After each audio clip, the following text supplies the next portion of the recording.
Hi everyone. LCM and HCF find out करने की हम मेथड सीखने वाले हैं। देखो, एलसीएम और एचसीएफ दिखने में बहुत इजी है, करने में भी बहुत सारे लोगों को इजी लगता है, पर बहुत बच्चे हैं जो बहुत स्टूडेंट हैं जिनको आज भी डिफिकल्ट जाता है। और उन दोनों के बीच में how to find the LCM and HCF. तो एलसीएम कैसे फाइंड आउट करना है, एचसीएफ कैसे फाइंड आउट करना है। एलसीएम मीन्स क्या होता है? List common multiples. गलती से मैंने यहाँ फैक्टर लिखा था, मैंने मिस्टेक ये चेंज कर ली, ठीक है। Multiples, okay. List common multiples, what is mean by list? Means सबसे छोटा। लिस्ट मीन्स सबसे छोटा। मल्टीपल्स, मल्टीपल्स निकालना है, पता है? 6 के मल्टीपल्स फाइंड आउट करो, 7 के मल्टीपल्स फाइंड आउट करो। मल्टीपल्स मतलब आप सीधा सीधा टेबल भी लिख सकते हैं, ठीक है। फिर HCF means highest common factor. जो हमारे फैक्टर है उसमें से हाईएस्ट वाला कौन सा डिजिट आएगा, that is a highest common factor. हमें क्या करना है? फाइंड आउट करना है, ठीक है। तो पहले हम देखेंगे how to find the LCM. सबसे पहले हम क्या करेंगे? एलसीएम। देखो, फैक्टर फाइंड आउट करने की भी 2 मेथड है। एक ट्री टाइप है और एक टेबल में है, मतलब इस टेबल में आती है, ठीक है। तो 2 डिजिट है तो 2 लाइन्स खींच ली और यहाँ पे ऐसे स्लिपिंग लाइन खींच ली। देखो, अभी फैक्टर गिरन है तो क्या करना है? सबसे पहले तो 1, पर 1 किसी का फैक्टर दोनों का 1 फैक्टर आता है, पर यहाँ पे लिखना है। फिर 2 हमने डिजिट लिया, 2 के टेबल में 12 भी आता, 2 के टेबल में 18 भी आता। और सबसे छोटा कॉमन फैक्टर इसका क्या है? 2। तो हम स्टार्टिंग कहाँ से करेंगे? 2 से। 2 6 जा 12, 2 9 जा 18। फिर देखो, यहाँ पे 6 है, यहाँ पे 9 है। अगर 3 हम लेते हैं तो दोनों टेबल में आते। फिर वही करना पड़ेगा। पहले हम क्या करेंगे? पहले 2 लेंगे। 2 के टेबल में 6 आता, 2 3 जा 6, 9 नहीं आता, इसलिए 9 को एज इट इज लिख लिया। फिर हमने लिया 3, क्या हो गया? 3 1 जा 3, 3 3 जा 9। इसको बढ़ाना है क्योंकि लास्ट का आंसर हमें 1 लाना है।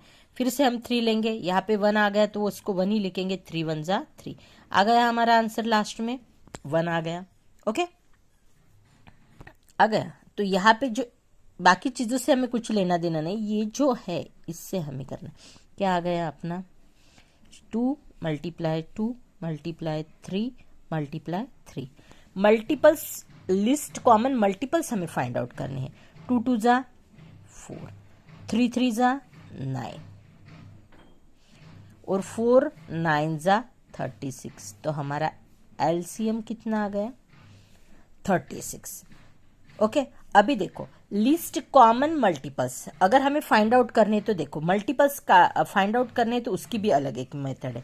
कैसे? देखो, एलसीएम फाइंड आउट करना है, पहले 12 का टेबल लिखेंगे, फिर दूसरा डिजिट है हमारे पास 18।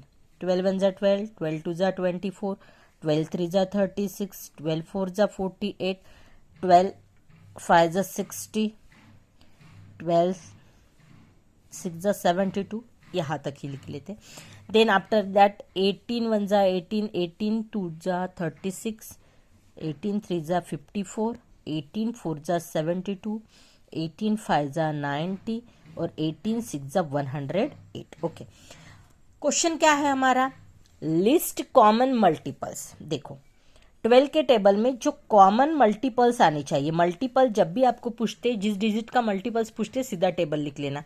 6 मल्टीपल्स पूछते, 7 मल्टीपल्स, अगर ऐसा आता है क्वेश्चन आप तो 6 टाइम्स टेबल लिख लेना। 7 टाइम पूछा है तो मल्टीपल जब भी आपको पूछा जाता है तो आपको उस डिजिट का टेबल लिखना है।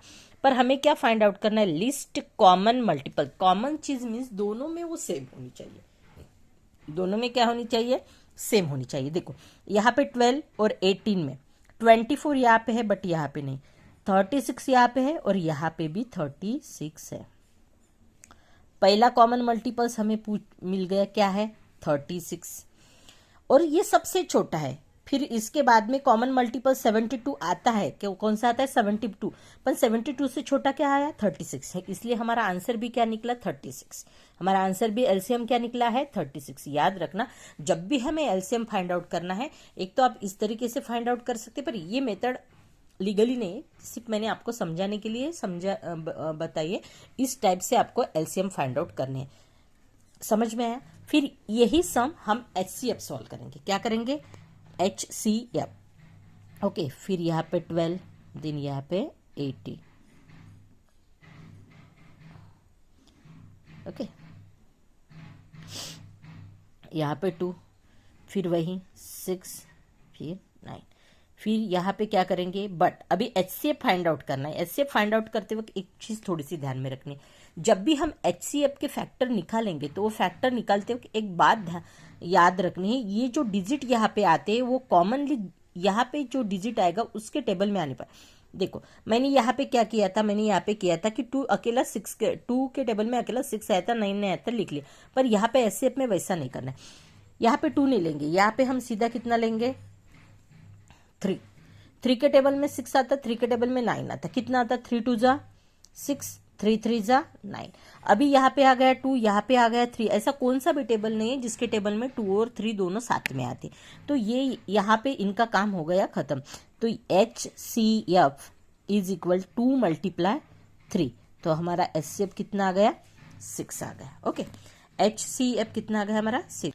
अभी HCF means highest common factor. सबसे पहले हमें फैक्टर निकालने हैं, सबसे पहले हम निकालेंगे 12 के फैक्टर, देन आफ्टर दैट निकालेंगे 18 के फैक्टर। ठीक है, ये हमने फाइंड आउट किए थे, ये मल्टीपल्स थे। अभी फैक्टर निकालने की भी आपको देखो, हर एक डिजिट का 1 तो फैक्टर रहता है। फैक्टर मतलब ये वाला जो डिजिट हमें दिया गया है वो कौन कौन से टेबल में आता है। मल्टीपल्स मीन्स उस डिजिट का पूरा टेबल लिख लेना, पर फैक्टर्स मीन्स वो डिजिट किस किस के टेबल में आता। 1 के टेबल में आता 12, 2 के टेबल में आता, देन 3 के टेबल में आता, देन 4 के टेबल में आता, और फिर 6 के टेबल में आता, और खुद के भी टेबल में आता है।